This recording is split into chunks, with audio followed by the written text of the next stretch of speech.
नमस्कार दोस्तों, स्वागत है आपका हमारे चैनल कर्म धर्म की बातों में।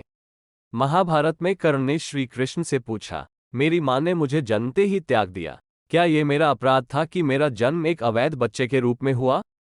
द्रोणाचार्य ने मुझे शिक्षा देने से मना कर दिया क्योंकि वो मुझे क्षत्रिय नहीं मानते थे, क्या ये मेरा कसूर था? परशुराम जी ने मुझे शिक्षा दी, साथ ये शाप भी दिया कि मैं अपनी विद्या भूल जाऊंगा क्योंकि वो मुझे क्षत्रिय समझते थे। भूलवश एक गौ मेरे तीर के रास्ते में आकर मर गई और मुझे गौवध का शाप मिला। द्रौपदी के स्वयंवर में मुझे अपमानित किया गया क्योंकि मुझे किसी राजघराने का कुलीन व्यक्ति नहीं समझा गया।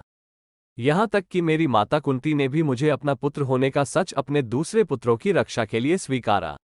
मुझे जो कुछ मिला दुर्योधन की दया स्वरूप मिला, तो क्या ये गलत है कि मैं दुर्योधन के प्रति अपनी वफादारी रखता हूं?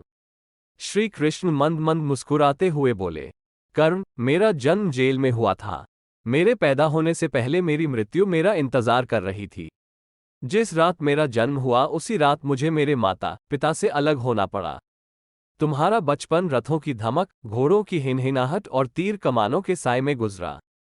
मैंने गायों को चराया और गोबर को उठाया।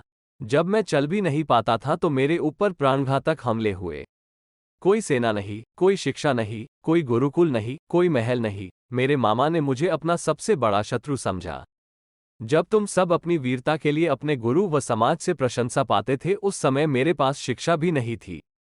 बड़े होने पर मुझे ऋषि सांदीपनि के आश्रम में जाने का अवसर मिला। तुम्हें अपनी पसंद की लड़की से विवाह का अवसर मिला, मुझे तो वो भी नहीं मिली जो मेरी आत्मा में बसती थी। मुझे बहुत से विवाह राजनैतिक कारणों से या उन स्त्रियों से करने पड़े जिन्हें मैंने राक्षसों से छुड़ाया था।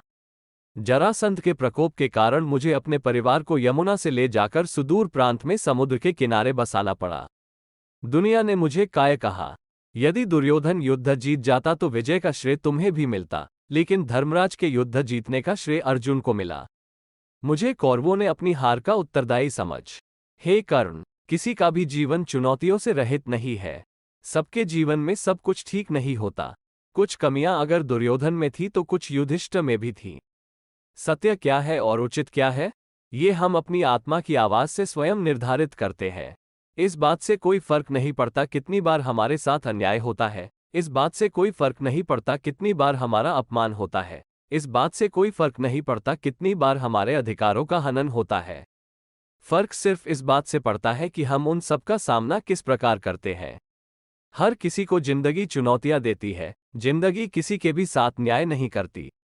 दुर्योधन ने अन्याय का सामना किया है तो युधिष्ठिर ने भी अन्याय भुगता है।